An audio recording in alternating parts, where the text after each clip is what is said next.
जिंदगी में आपका भी ध्यान नहीं लग रहा। ज्यादा सोचने की वजह से बार बार आपको घबराहट होती है और आपका हृदय भी जोर जोर से धड़कता है और बार बार निगेटिव विचार आपके भी दिमाग में आते हैं। तो इस ज्यादा सोचने वाली बीमारी से बचने के लिए और इस बीमारी को दूर करने के लिए आज हम आपको एक बौद्ध भिक्षु की कहानी के माध्यम से आपकी समस्या का हल बताएंगे। तो आज के इस कहानी को पूरा देखें ताकि आप भी इस कहानी को सुनने के बाद आपकी समस्या से छुटकारा पा सके। तो चलिए आज की कहानी की शुरुआत करते हैं। एक बार चीन के एक हिस्से में बहुत बड़ा मठ था जहां लगभग 500 भिक्षु रहते थे। वो सभी अपने गुरु के मार्गदर्शन में खुद को जानने का अभ्यास कर रहे थे। एक दिन एक लड़का उस मठ में शिष्य बनने के लिए आया। उसने मास्टर से कहा, मास्टर, मैं खुद को जानना चाहता हूँ। मैं सच की तलाश कर रहा हूँ। मैं पता लगाना चाहता हूँ कि सच क्या है। मास्टर ने उसकी ओर देखा और कहा कि अगर तुम सच जानना चाहते हो तो तुम्हें अपना पूरा जीवन दांव पर लगाना होगा। सच को जानने में तुम्हारा पूरा जीवन लग सकता है, फिर भी इस बात की गारंटी नहीं है कि तुम्हें इस जीवन काल में सच का पता लगेगा या नहीं। क्या तुम इसके लिए तैयार हो? शिष्य ने कहा, मास्टर, मैं यहाँ पीछे मुड़ने के लिए नहीं आया हूँ, मैं इसके लिए तैयार हूँ। गुरु ने कहा, अगर ऐसा है तुम एक काम करो, इस मठ में 500 भिक्षु है, तुम उनके लिए चावल कूटने का काम करो। बस सुबह से शाम तक चावल कूटने का ही काम करो और जब तुम थक जाओ तो सोने चले जाओ। फिर अगली सुबह उठकर चावल को कूटना शुरू कर दो। इसके अलावा कुछ और मत करना। किसी और चीज के बारे में मत सोचना। बस इस रास्ते पर चलते रहना और दोबारा मेरे पास मत आना। जरूरत पड़ने पर मैं खुद तुम्हारे पास आऊंगा। उस लड़के ने गुरु के आदेश का पालन करते हुए चावल कूटना शुरू कर दिया। उस मठ में 500 शिष्य थे। उन सभी को समय समय पर भोजन की आवश्यकता पड़ती थी, इसीलिए वह बहुत जल्दी उठ जाता था और रात को देर तक चावल कूटता रहता था। जब वह थक जाता तो उसी कमरे में सो जाता था जहां वो चावल कूटता था। वो किसी से बात नहीं करता था और ना ही कोई उससे बात करने के लिए उसके पास आता था।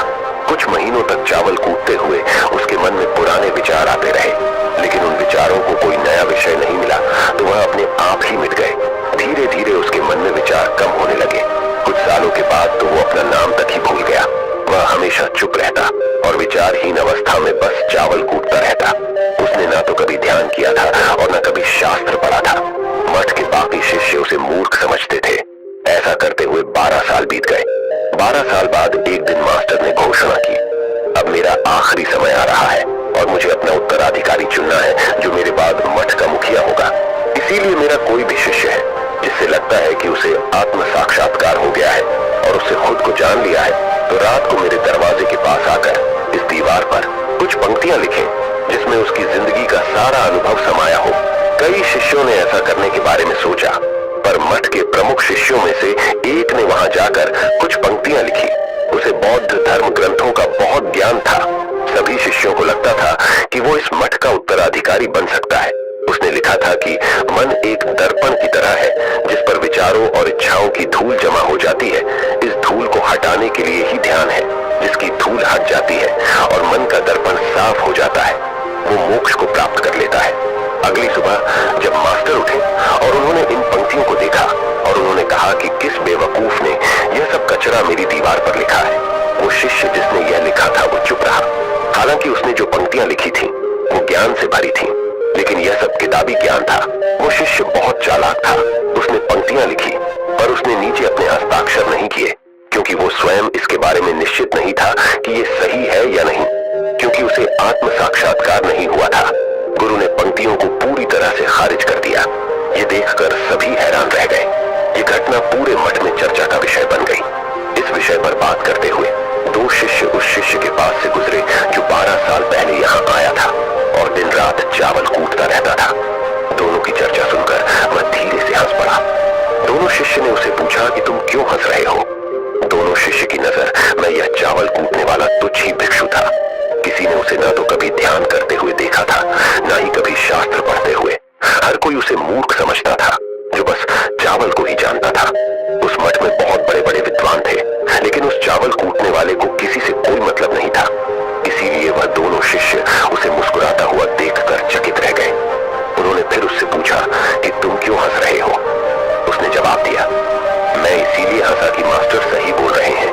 यह सब पंक्तियां कचरा है, इन पंक्तियों का कोई मूल्य नहीं है। वो दोनों शिष्य चौंक गए। उन्होंने उसे पूछा कि क्या तुम ऐसी पंक्तियां लिख सकते हो जो इससे भी बेहतर हो? चावल पीसने वाले ने जवाब दिया, नहीं, क्योंकि मैं अनपढ़ हूं, लेकिन हाँ, मैं कुछ पंक्तियां कह सकता हूं। अगर तुमने उन पंक्तियों को तुम लिख सकते हो तो मैं तुम्हारे साथ जाने के लिए तैयार हूं। उन दोनों शिष्यों ने कहा, ठीक है। वे मास्टर के कमरे के पास गए और चावल कूटने वाले ने कुछ पंक्तियां बोली और दूसरे शिष्य ने उस दीवार पर लिख दिया और उन पंक्तियों के नीचे लिख दिया कि चावल कूटने वाला। उन्हें लगा कि मास्टर इस पर भी गुस्सा करेंगे। जो पंक्तियों उसने लिखने के लिए कहा था बहुत अद्भुत थी और वो पंक्तियां थी, मन तो बस एक का भ्रम है ना, तो मन है, ना ही मन का कोई दर्पण है, और जब मन ही नहीं है तो धूल कहां ठहरेगी। जो ये जानता है वो सच को जान गया। जब गुरु ने ये पंक्तियां देखी तो वे आधी रात को उठे और चावल कूटने वाले के पास गए। वह सो रहा था। मास्टर ने उसे जगाया और कहा कि ये लो, मेरी छड़ी और मेरे वस्त्र ले लो। आज से तुम मेरे उत्तराधिकारी हो, लेकिन इस मठ को छोड़कर कहीं दूर चले जाओ, क्योंकि इस मठ में बहुत सारे विद्वान हैं जो खुद को तुमसे ज्यादा श्रेष्ठ मानते हैं और वो तुम्हें मार देंगे। वो इस बात को बर्दाश्त नहीं कर सकते कि एक साधारण सा चावल कूटने वाला उनसे ज्यादा विद्वान निकला। तुम्हें वह सारा ज्ञान हो गया है जो मुझे है। तुम्हें यह सारा ज्ञान चावल कूटते कूटते हुआ है, और मुझे पता है कि तुम जहां भी जाओगे लोग तुम्हारे पास आने लगेंगे, क्योंकि जब कोई फूल खिलता है तो उसकी महक हर तरफ फैलने लगती है।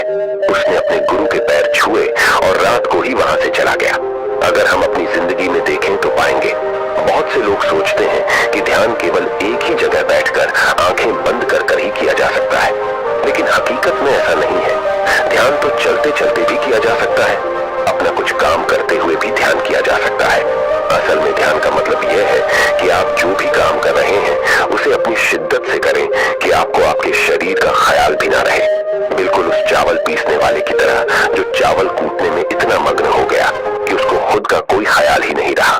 उसने चावल कूटते हुए ही उसने आत्म साक्षात्कार प्राप्त कर लिया। हर समय वर्तमान में रहना और कुछ नहीं सोचना। मन तब तक ही है जब तक विचार है। जब विचार ही नहीं रहेंगे तो मन भी गायब हो जाएगा। जब मन ही नहीं रहेगा तभी तुम अपने आप को अच्छे से जान पाओगे। असल में हमें अपने वास्तविक रूप को जानने के लिए कोई अन्य साधना करने की आवश्यकता नहीं है। हम जो कुछ भी कर रहे हैं बस उसमें हमें पूरी तरह से खो जाने की जरूरत है। अपने काम में इस कदर से लीन हो जाओ कि आपका काम भी ध्यान बन जाए। ज्यादा सोचने वाले लोगों के लिए दूसरी रहस्यमयी कहानी अब हम आपको बताएंगे। तो चलिए कहानी की शुरुआत करते हैं। एक गांव में एक आदमी रहता था जो ताले तोड़ने के मामले में एक्सपर्ट था। यानी कि जहां कहीं भी ताले तोड़ने की बात आती थी या लॉक को खोलने की बात आती थी तो उसका नाम सबसे पहले लिया जाता था। एक दिन कुछ समझदार लोगों ने उसकी परीक्षा लेनी चाहिए और उसको बता दिया गया कि आपको इस जगह पर इस तारीख को आना है और ताले को तोड़ना है। जब वह समय के अनुसार तय दिनांक को वहां पहुंच गया तो उसको प्रतियोगिता के नियम समझा दिए गए। आपको एक बॉक्स में बिठा दिया जाएगा और उस बॉक्स को पानी में उतार दिया जाएगा। आपको ताला खोलकर बाहर आना होगा। इस बीच आपको लगता है कि लॉक आपसे नहीं खुल पाएगा तो आप इमरजेंसी बटन को दबा सकते हैं और ऊपर आ सकते हैं, लेकिन आप प्रतियोगिता में हार जाएंगे। उसने सभी नियमों की हाँ कर दी और पानी में चला गया। जैसे ही वह पानी में पहुंचा तो उसने जेब में से एक तार निकाला और लॉक को खोलने की कोशिश करने लगा। 4 से 5 बार कोशिश करने के बाद वह बार बार विफल हो रहा था, लेकिन उससे लॉक नहीं खुल रहा था। अब ज्यादा समय तक पानी में रहना उसके लिए और भी मुश्किल था, क्योंकि सांस रोकना आसान नहीं था। फाइनली उसने अपना पूरा दिमाग लगाया और एक बार अंतिम प्रयास किया। वह विफल हुआ और उसने इमरजेंसी बटन दबा दिया। धीरे धीरे ऊपर आने लगा। पानी के ऊपर आए बॉक्स को बाहर निकाला गया और हल्का सा धक्का देकर खोला गया। वह अचंभित हो गया कि एक बार भी मेरे दिमाग में यह ख्याल क्यों नहीं आया कि मैं इसको धक्का देकर खोलूं। हो सकता है कि ये लॉक ही ना हो। तो यही होता है जब हम भी बहुत ज्यादा सोचते हैं तो इसका खामियाजा हमें भुगतना पड़ता है। कभी कभी ना सोचने से भी जवाब मिल जाता है। इसलिए किसी ने कहा है कि जो कुछ नहीं करते वह कमाल करते हैं। जी हाँ दोस्तों, ये बात बिल्कुल सही है। कभी कभी दिमाग को जब हम शांत रखते हैं और ठंडे दिमाग से सोचने की कोशिश करते हैं तो हमें बेहतर समाधान मिल जाता है। अब हम आपको बताएंगे कि ज्यादा सोचने की यह बीमारी के मुख्य कारण क्या है, जिससे आपको ज्यादा सोचने की बीमारी हो जाती है। अत्यधिक सोच के कुछ मुख्य कारण। पहला कारण, वर्तमान से ज्यादा भूतकाल या भविष्य के बारे में ज्यादा चिंता करना। आप जो काम काम अभी कर रहे हैं उससे ध्यान हटाकर अपना ध्यान बीते हुए समय या आने वाले समय पर लगाएंगे तो आप ओवर थिंकिंग के शिकार होते जाएंगे। दूसरा कारण, काम का ज्यादा तनाव होना। जब वर्कलोड ज्यादा होता है तो दिमाग भी तेजी से चलने लगता और यह तनाव का रूप ले लेता है और दिमाग में वो विचार भी आने लगते हैं तो काम से संबंध ही नहीं है और लोग ओवर थिंकिंग के शिकार हो जाते हैं। तीसरा कारण, डर का बना रहना। जब व्यक्ति के अंदर डर होता है, जैसे नौकरी छूट जाने का डर, प्रमोशन न होने का डर, काम में असफल हो जाने का डर, पैसे न मिलने या डूब जाने का डर, व्यक्ति इस डर को लेकर कल्पना करता रहता है। भले ही ऐसा न होने वाला हो, लेकिन धीरे धीरे यह डर उसे जरूरत से ज्यादा सोचने पर मजबूर कर देता है। चौथा कारण, कॉन्फिडेंस की कमी। जब व्यक्ति में किसी काम को करने के प्रति उलझन बनी रहती है तो कॉन्फिडेंस कम होता जाता है, जिसके चलते नकारात्मक विचार दिमाग को घेरना शुरू कर देते हैं और व्यक्ति ज्यादा सोचना और चिंता करना शुरू कर देता है। पांचवा कारण, चीजों के बारे में सकारात्मक से ज्यादा नकारात्मक विचार। जब व्यक्ति छोटी छोटी बातों के नकारात्मक पहलू के बारे में ज्यादा सोचना शुरू कर देता है तो धीरे धीरे व्यक्ति ओवर थिंकिंग का शिकार होता जाता है। क्या ओवर थिंकिंग यानी अत्यधिक सोच से छुटकारा पाया जा सकता है? तो इसका जवाब है जी बिल्कुल। ओवर थिंकिंग यानी अत्यधिक सोच से छुटकारा पाया जा सकता है, हालांकि थोड़ा समय लग सकता है, लेकिन यदि आप नीचे दिए स्टेप्स को फॉलो करते हैं तो आप ओवर थिंकिंग की प्रॉब्लम से यकीनन छुटकारा पा सकते हैं। तो आइए जानते हैं कि ओवर थिंकिंग की समस्या से छुटकारा कैसे पाएं। ओवर थिंकिंग यानी अत्यधिक सोच से छुटकारा पाने के उपाय। ये सब जानते हैं कि पहले विचार दिमाग में आता है, फिर वो क्रिया का रूप लेता है। हमें कोई भी काम सोच समझकर करना बहुत जरूरी है, पर किसी काम को लेकर जरूरत से ज्यादा सोचना और वो बातें भी सोचना जो काम से संबंधित नहीं है, आपको और आपके काम दोनों को नुकसान पहुंचाता है। तो थिंकिंग प्रॉब्लम नहीं है, बल्कि ओवर थिंकिंग प्रॉब्लम है और इसे कम करना जरूरी है। तो आइए जानते हैं ओवर थिंकिंग यानी अत्यधिक सोच से छुटकारा या कम करने के उपायों का। पहला उपाय, स्वीकार करें कि आप जरूरत से ज्यादा सोचते हैं। इस बात को मन से स्वीकार करें कि आप ज्यादा सोचते हैं और आपको ऐसा नहीं करना है। जब आप इस बात को स्वीकार कर लेंगे तो आप इससे छुटकारा पाने के लिए अपने आप को तैयार कर लेंगे। आप ओवर थिंकिंग को लेकर जागरूक हो जाएंगे। जब भी आपको लगे कि दिमाग में फालतू विचार चल रहे हैं, तुरंत उसे वहीं रोक दो और ये सोचना शुरू करो कि आपने सोचना कहां से शुरू किया था। तब आपको मालूम होता जाएगा कि आप कितनी फालतू की बातें सोचकर अपना समय और शक्ति बर्बाद कर रहे हैं। दूसरा उपाय, हमेशा सकारात्मक सोचने की कोशिश करें। क्या गलत हो सकता है की जगह क्या अच्छा हो सकता है, सोचें। नकारात्मक विचार डराते हैं और आपका दिमाग चिंता से दौड़ने लगता है। जब आप उन नकारात्मक चीजों पर ध्यान केंद्रित करने लगते हैं जो कहीं हो गई, तो तब आप दिमाग के गुलाम हो जाते हैं। लेकिन जब आप सकारात्मक रूप से सोचते हैं तो दिमाग आपका गुलाम होता है। सकारात्मक रहने का मतलब यह नहीं है कि आप चीजों के सिर्फ एक पहलू को देखें, बल्कि सही और गलत दोनों पहलुओं को देखना जरूरी है। पर केवल नकारात्मक सोचना या ज्यादा नकारात्मक विचार आपको अनुचित सोचने पर मजबूर कर देते हैं। तीसरा उपाय, योग, ध्यान और व्यायाम करें। योग, ध्यान और व्यायाम मस्तिष्क और शरीर को स्वस्थ रखते हैं। ध्यान काफी लाभदायक है, इसे अपने जीवन का हिस्सा बनाएं। चौथा उपाय, वर्तमान क्षण में जीने की कोशिश करो। कभी कभी लोग बीती हुई बातों या घटना के बारे में ही सोचते रहते हैं और तनाव में आ जाते हैं। इसी प्रकार जो समय आने वाला है उसे लेकर भी इतनी चिंता करते हैं कि तनाव में रहते हैं। तनाव में दिमाग हावी हो जाता है और फालतू बातें सोचने लगता है। जो समय बीत गया है उससे सीख लो, जो आने वाला है उसकी तैयारी करो। लेकिन ये आप तभी कर सकते हैं जब आप वर्तमान में रहें। इसलिए आप जो अभी कर रहे हैं तो पूरा ध्यान उसी पर लगाओ। पांचवा उपाय, जो बात आपको परेशान कर रही है उसे लिख लें। आपके सोचने के तरीके और आपके महसूस करने के तरीके के बीच एक मजबूत संबंध है। आपके सोचने का तरीका आपकी भावनात्मक स्थिति को प्रभावित करता है और आपकी भावनात्मक स्थिति आपके सोचने के तरीके को प्रभावित करती है। तो जो बात आपको परेशान कर रही है उसे लिख लें। अब उस बात के बारे में यह लिखें कि यह आपको क्यों परेशान कर रही है। अब अपने आप से प्रश्न करें कि क्या इस समस्या का हल परेशान रहना है। यदि नहीं तो उसका हल ढूंढे, और यही इसका कोई हल नहीं है तो परेशान रहने और सोचते रहने से क्या होगा। जब धीरे धीरे आप ऐसे करेंगे तो इस चीज की आपको आदत पड़ी रहती जाएगी और आप अनावश्यक सोचना बंद कर देंगे। छठा उपाय, अपनी भावनाओं का नियंत्रण रखो। भावनाओं पर नियंत्रण रखने का मतलब यह बिल्कुल भी नहीं है कि आप अपनी भावनाओं को दबाएं, लेकिन आपको अपनी भावनाओं पर नियंत्रण रखना होगा। जब आप अपनी भावनाओं पर नियंत्रण रखते हैं तो हकीकत को देख पाते हैं। अनियंत्रित भावनाएं दिमागी विचारों को बेफजूल गति प्रदान करती हैं। सातवां उपाय, चिंता नहीं चिंतन करें। चिंता ओवर थिंकिंग को जन्म देती है और चिंतन क्रिएटिविटी को जन्म देता है। फालतू सोचने की जगह कोई कहानी, कोई लेख, कविता या कुछ रचनात्मक सोचें। आठवां उपाय, अपने पसंद की चीजें करें। जब भी आप फ्री हो तो कोई भी ऐसा काम करो जिसे करना आपको अच्छा लगता हो। किताबें पढ़ें, गाने सुने, गाने गाएं, घूमने जाएं। यदि आपके घर में बच्चे हैं तो बच्चों के साथ खेलें। अपने दोस्तों से साथ समय व्यतीत करें। नौवां उपाय, अपना सर्वश्रेष्ठ स्वीकार करें। जब आप ज्यादा सोचते हैं तो न चाहते हुए भी आप नकारात्मक बातें सोचते हैं और अपने आप को औरों से कम आंकने लगते हैं। याद रखें, कोई भी परफेक्ट नहीं होता जो आप हैं। आप जैसा कोई नहीं है।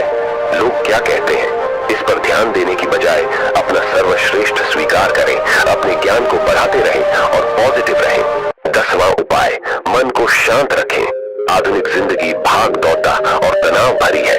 अधिकतर लोगों के साथ तनाव में बने रहना इतना सामान्य हो जाता है कि उन्हें इस बात का पता ही नहीं चलता कि धीरे धीरे तनाव उनके मानसिक और शारीरिक स्वास्थ्य पर बुरा प्रभाव डाल रहा है। जब मन अशांत होता है तब नकारात्मक और बेफिजूल के विचार हमारे दिमाग में घर करने लगते हैं। यदि आप ओवर थिंकिंग से छुटकारा पाना चाहते हैं तो अपने मन को शांत रखें। आपकी सोच को बदल देने वाली 3 कहानियां अभी हम आपके सामने प्रस्तुत कर रहे हैं, तो इसे ध्यान से सुने। यह आपकी जिंदगी बदल लेंगी। पहली कहानी, चमकीले नीले पत्थर की कीमत। एक शहर में बहुत ही ज्ञानी प्रतापी साधु महाराज आए हुए थे। बहुत से दीन दुखी परेशान लोग उनके पास उनकी कृपा दृष्टि पाने हेतु आने लगे। ऐसा ही एक दीन दुखी गरीब आदमी उनके पास आया और साधु महाराज से बोला, महाराज मैं बहुत ही गरीब हूँ, मेरे ऊपर कर्जा भी है, मैं बहुत ही परेशान हूँ, मुझ पर कुछ उपकार करें। साधु महाराज ने उसको एक चमकीला नीले रंग का पत्थर दिया और कहा कि यह कीमती पत्थर है, जाओ जितनी कीमत लगवा सको लगवा लो।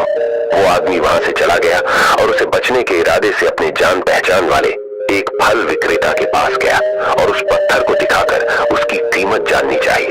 फल विक्रेता बोला, मुझे लगता है ये नीला शीशा है, महात्मा ने तुम्हें ऐसे ही दे दिया है। हाँ, यह सुंदर और चमकदार दिखता है, तुम मुझे दे दो, इसके मैं तुम्हें 1000 रुपए दे दूंगा। वो आदमी निराश होकर अपने एक अन्य जान पहचान वाले के पास गया जो कि एक बर्तनों का व्यापारी था। उनसे उस व्यापारी को भी वो पत्थर दिखाया और उसे बेचने के लिए उसकी कीमत जाननी चाहिए। बर्तनों का व्यापारी बोला, यह पत्थर कोई विशेष रत्न है, मैं इसके तुम्हें 10,000 रुपए दे दूंगा। वह आदमी सोचने लगा कि इसकी कीमत और भी अधिक होगी और यह सोच वो वहां से चला आया। उस आदमी ने इस पत्थर को अब एक सुनार को दिखाया। सुनार ने उस पत्थर को ध्यान से देखा और बोला, ये काफी कीमती है, इसके मैं तुम्हें 1 लाख रुपए दे दूंगा। वो आदमी अब समझ गया था कि यह बहुत अमूल्य है। उसने सोचा, क्यों ना मैं इसे हीरे के व्यापारी को दिखाऊं। ये सोच वो शहर के सबसे बड़े हीरे के व्यापारी के पास गया। उस हीरे के व्यापारी ने जब वो पत्थर देखा तो देखता रह गया। चौंकने वाले भाव उसके चेहरे पर दिखने लगे। उसने उस पत्थर को माथे से लगाया और पूछा, तुम यह कहां से लाए हो? यह तो अमूल्य है, यदि मैं अपनी पूरी संपत्ति बेच दूं तो भी इसकी कीमत नहीं चुका सकता। तो इस कहानी से हमें ये सीख मिलती है, हम अपने आप को कैसे आंकते हैं। क्या हम वो हैं जो राय दूसरे हमारे बारे में बनाते हैं? आपकी लाइफ अमूल्य है, आपके जीवन का कोई मोल नहीं लगा सकता। आप वो कर सकते हैं जो आप अपने बारे में सोचते हैं। कभी भी दूसरों के नेगेटिव कमेंट से अपने आप को कम मत आंकिए। दूसरी कहानी, मेंढकों की टोली। एक मेंढकों की टोली जंगल के रास्ते से जा रही थी। अचानक 2 मेंढक एक गहरे गड्ढे में गिर गए। जब दूसरे मेंढकों ने देखा कि गड्ढा बहुत गहरा है तो ऊपर खड़े थे।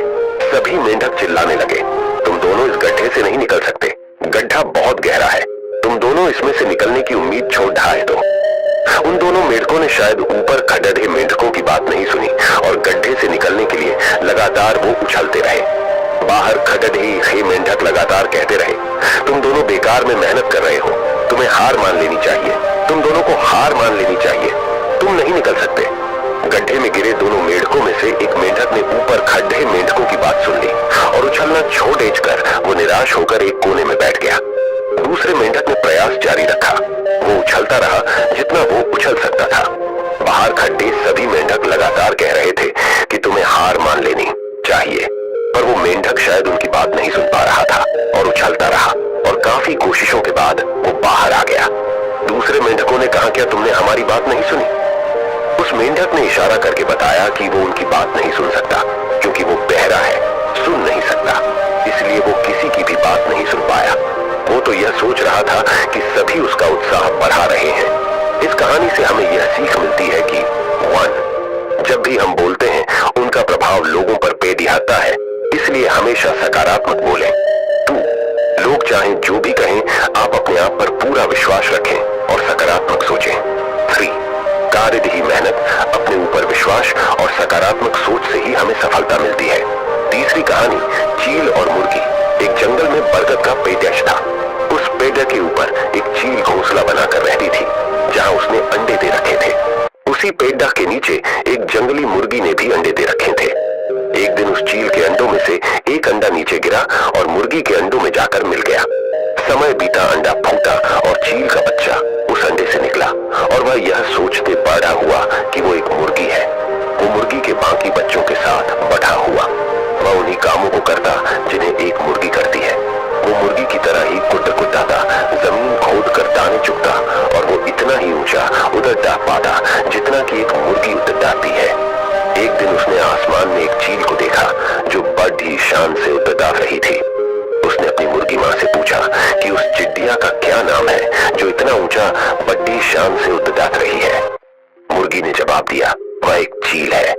फिर चील के बच्चे ने पूछा, माँ मैं इतना ऊंचा क्यों नहीं उड़ पाता? मुर्गी बोली, तुम इतना ऊंचा नहीं उड़ सकते क्योंकि तुम एक मुर्गे हो। उसने मुर्गी की बात मान ली और मुर्गी की जिंदगी जीता हुआ एक दिन मर गया।